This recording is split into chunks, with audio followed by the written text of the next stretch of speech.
At a private corporate banquet, my uncle laughed. She's got spirit. Just no dynasty to carry it. Everyone chuckled while I toasted quietly. I waited 27 years, bought out every venture linked to our bloodline, and then publicly liquidated them in a single week. 5 generations worth of wealth vanished. Family heirlooms ended up in museum auctions without a name tag. Future history classes use our old family name to define total corporate extinction, while statues of me now stand in their old city squares. I was 12 when I first realized I didn't matter. It was a banquet in Charleston, South Carolina. Big ballroom, huge chandelier, expensive carpet. Everyone there was part of my dad's side of the family, the Chamberlains. They owned shipping, land, energy, old tobacco money turned into corporate influence. You couldn't grow up in that family without learning early that your last name meant power. But mine didn't. See, my dad married beneath him, as they put it. My mom was a public school teacher. I wasn't raised in country clubs or sent to boarding school. I didn't wear the right clothes or have the right voice. My dad loved me in a quiet, distant way, but he never stood up for me. Not once. That night was supposed to be a celebration. My uncle, Nathaniel Aberforth Chamberlain III. Yeah, that type of name just finished some huge corporate merger that made headlines. It meant more money, more land, more power for the Chamberlains. They held this private banquet in his honor. Suits, gowns, classical music. I remember the shrimp was cold and the adults drank from heavy crystal glasses. I sat at the kids' table near the back. My cousin Dean was already bragging about how he'd one day be CEO. I wrote a small speech. I just wanted to say something nice. Be part of it. I had it folded up in my jacket pocket. I got up, walked to the front quietly while people were getting their dessert, and tapped on a glass. To the future of Chamberlain Industries, I said, trying to keep my voice steady. May the next generation. Then he said it. My uncle, who hadn't spoken to me the whole night, raised his glass and laughed. She's got spirit. Just no dynasty to carry it. Everyone laughed. Real laughter. People slapped tables. I heard a woman whisper, "That's harsh." But even she smiled. I sat back down. I didn't say another word. My cheeks burned, but I didn't cry. I held it in. Stared at my plate like I could melt into it. That moment never left me. And I never forgot the way it felt to be dismissed like that. Like I didn't belong. Like I didn't matter. Fast forward a few years. My dad died when I was 22. Stroke. Sudden. The only thing left to us was a rundown house in Asheville, and a tiny trust that the family absorbed back into the main fund for legal reasons. Translation: they took what little we had. I went to the funeral. My mother wore the same black dress she'd worn to church for 10 years. Nobody from the family offered her a seat near the front. Uncle Nate shook my hand like I was a secretary he barely remembered. That was when I made the decision. I didn't say anything. I didn't make a scene. But I knew what I was going to do. I was going to build something. And then I was going to use it to erase them. I didn't go back for any family holidays after that. No calls, no cards. My mother didn't understand at first. She kept asking, "Can't you just let it go?" But after a while, even she stopped asking. I worked 3 jobs. Coffee shop. Warehouse stocker. Freelance accounting assistant. I lived in basements, garages, old trailers with mold on the walls. Every dollar I saved went into online courses, finance books, and slowly, very slowly, my own projects.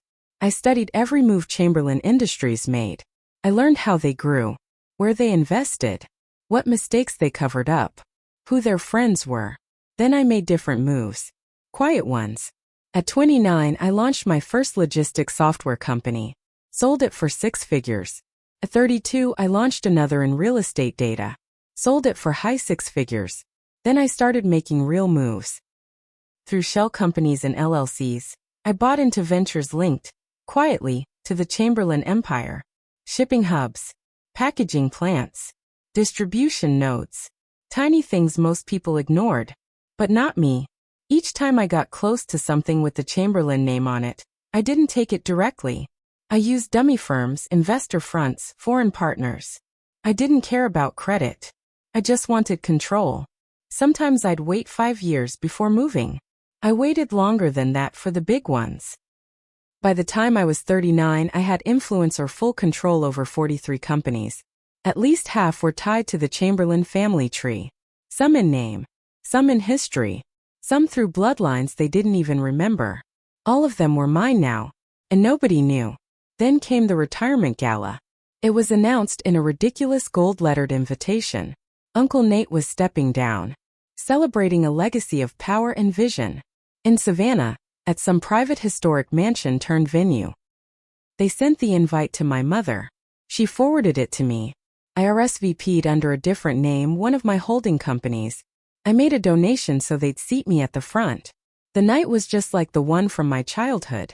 Suits, gowns, waiters with tiny portions. Same smug laughter, same old money smell. Dean was there, older now, fatter. Still drunk. Still bragging. Uncle Nate walked in to applause. He soaked it up like a rock star. Then he gave his big retirement toast. To 5 generations of legacy, he said, and the future leaders who will continue this family's empire.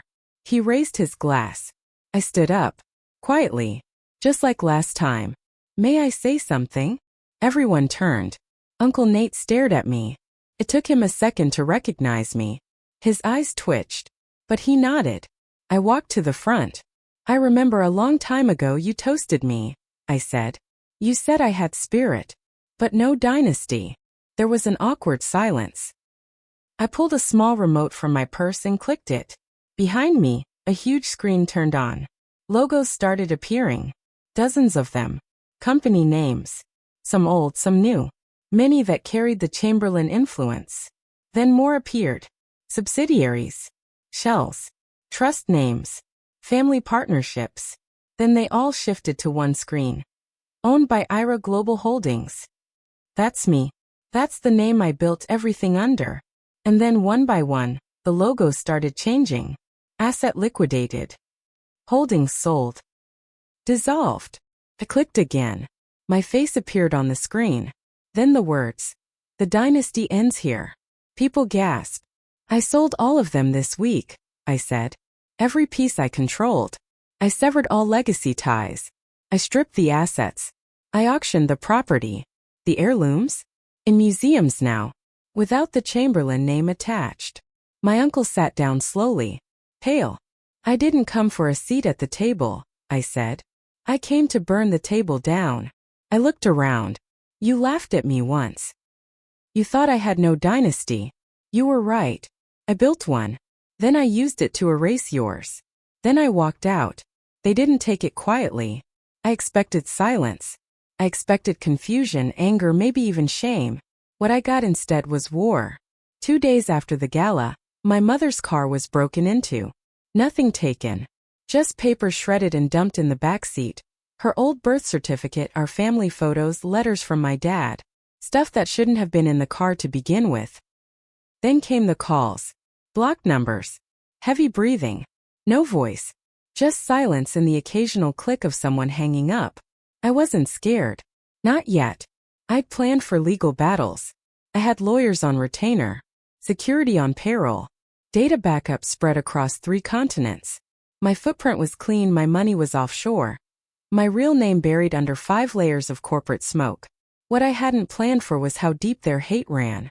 They weren't just mad I took their money. They were humiliated. I hadn't just hurt the family. I had erased their legacy. People in their circles were whispering now. Jokes were being made at their expense. People who used to beg for their attention were now asking them about me. They couldn't stand it. So they tried to fight back. Cousin Dean was the first idiot to try. He held a press conference. Claimed the companies I liquidated were stolen.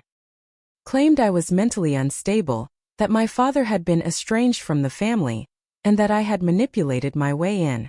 He even showed fake documents, photoshopped contracts, paid off a disgraced financial consultant to lie about a pattern of corporate abuse.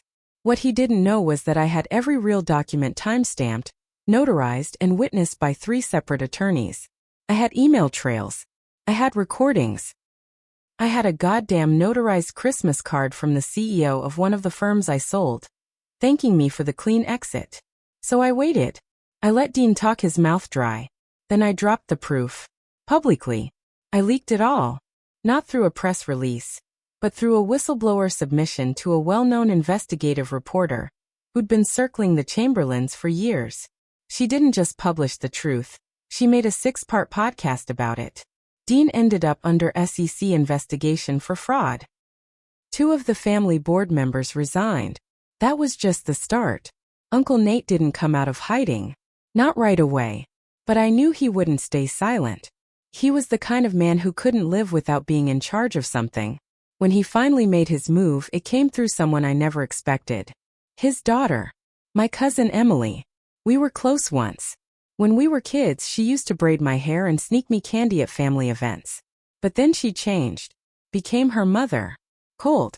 Sharp. Always watching. Emily sent me an invitation to meet. Neutral ground. A hotel suite in Charlotte. I went. Armed. Wired for sound. 2 bodyguards in the lobby just in case. She offered me a drink. I didn't take it. She smiled and said, "You got your revenge. Why keep pushing?" I said nothing. Then she said the thing that almost made me crack. "You don't have to be like him." That hit something. Because she was right. I wasn't like Nate. But I wasn't done either. She slid over a folder. Inside. An offer. Not money leverage. Property records. Bank transfers. Photos of other family members in situations that would end marriages and careers. "Take it," she said. "Use it. Just stop burning everything. Leave the name some dignity." I looked her straight in the eye. "I didn't come to bury the Chamberlain name with dignity," I said. "I came to make sure it never rises again." I left the folder on the table and walked out. The moment I got in the car, I called a contact at the IRS and forwarded everything inside. But the pressure didn't stop. They started digging. Harder. Not just into me but my mom. My friends. My past. They tried to freeze assets.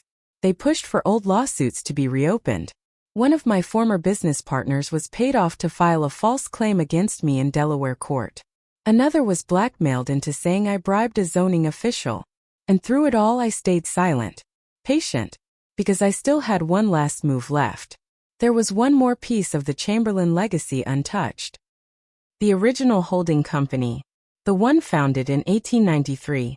The one Uncle Nate kept out of every public deal, hidden behind layers of offshore trusts and board proxies. It wasn't valuable anymore. Just symbolic. But it was the root of the family's power. They still thought I didn't know it existed. But I did. And I already owned 3% through a fake holding firm in the Cayman Islands. I just needed 48% more to take control. And I had a plan. The next move wasn't easy.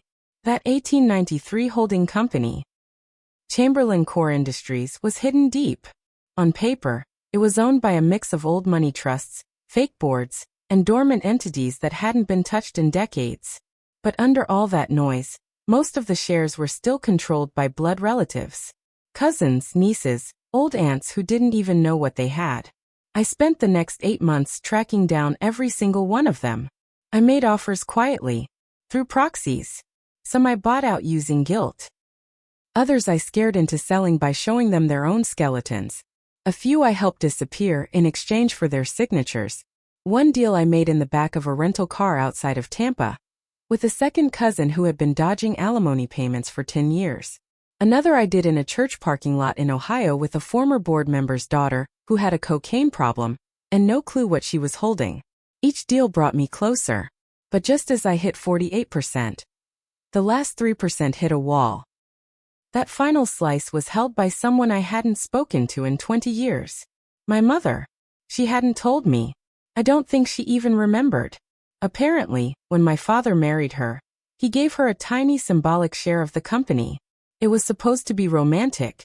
"You're part of the legacy now," or some crap like that. She'd held onto it, buried under old tax papers and a safety deposit box in Asheville.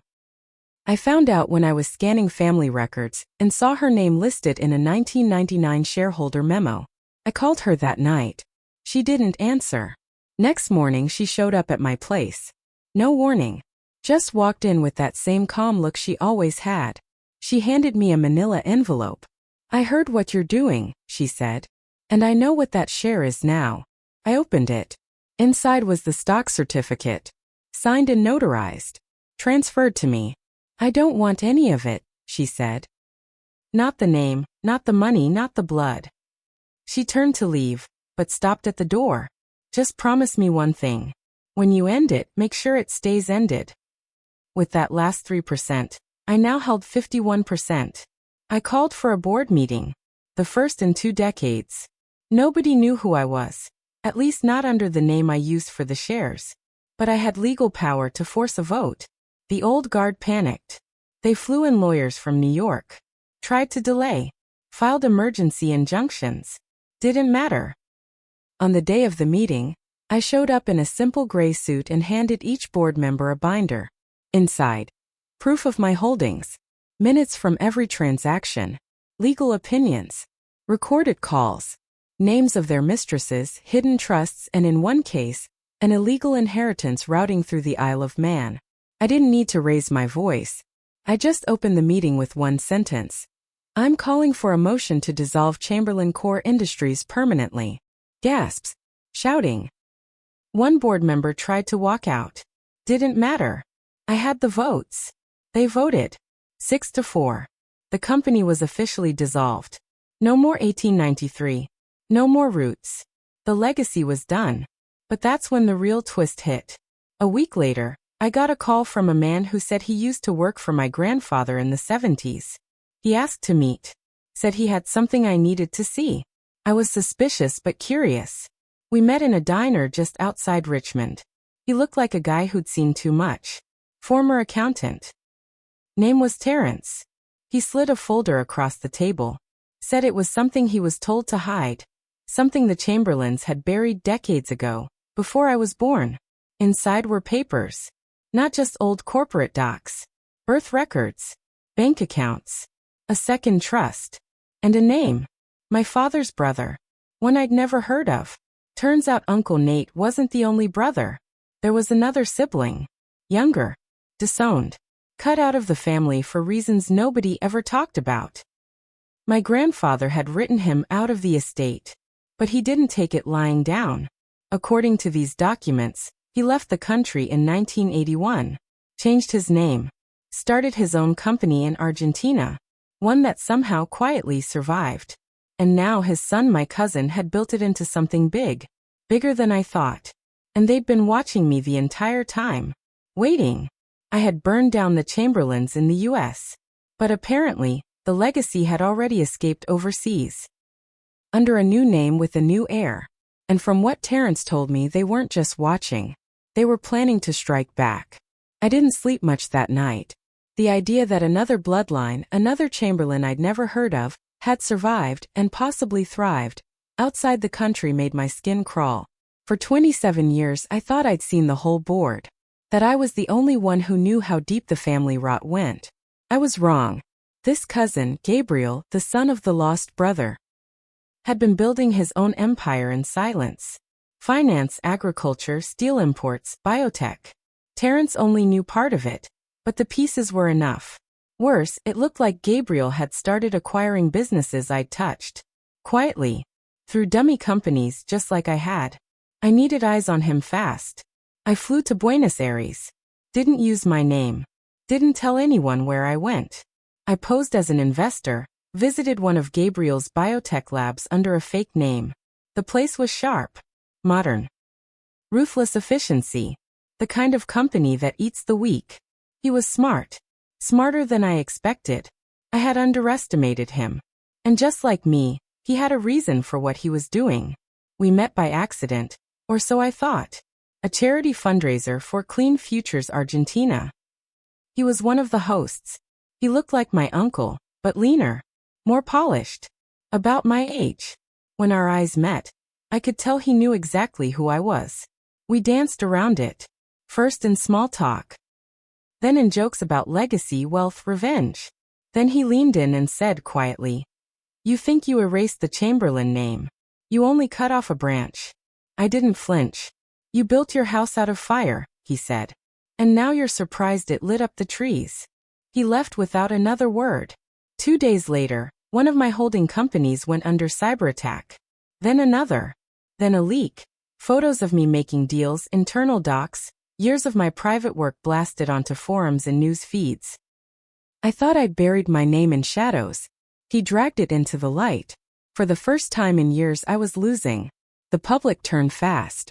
Reporters who once praised me now asked if I had lied. Politicians who once admired me now kept their distance. Gabriel started flipping companies I'd sold, buying them, rebuilding them, turning them into ethical success stories. He claimed he was restoring the good part of the Chamberlain legacy. He wasn't just building a dynasty, he was rewriting mine. I was furious, but it wasn't just rage now. It was regret. I had spent so much time trying to destroy the name that I never stopped to build anything better in its place. I had become the ghost of everything I hated. Secretive, cold, calculated. The difference was he had warmth, charisma. People liked him. So I did the only thing I could do. I gave it all away. I took everything I had left, hundreds of millions across hidden accounts, assets, properties, and transferred them into a single trust. Not for myself. Not for any Chamberlain. But for the communities we stole from. I signed it into law in front of every camera I could find. I showed the history, how the Chamberlain wealth came from land grabs, price fixing, union busting, and quiet bribes over a century. Then I said on live TV, this wealth was built on lies, on silence, on greed. So today it dies with me. People gasp. I announced that every dollar would be used to rebuild what we'd broken. Public schools, local farms, drug rehab centers, job programs. I named the trust No Legacy. Gabriel couldn't counter it. Because it wasn't revenge anymore. It was an ending. Uncle Nate died 2 months later. Heart failure. No funeral. No tribute. Just a short obituary in the local paper. My mother didn't go. Neither did I. Dean got arrested for tax fraud soon after. Turns out he never paid taxes on his fake company bonuses. Emily left the country. Some say she's in Italy living under a new name. She tried to sue for defamation. Lost. Again.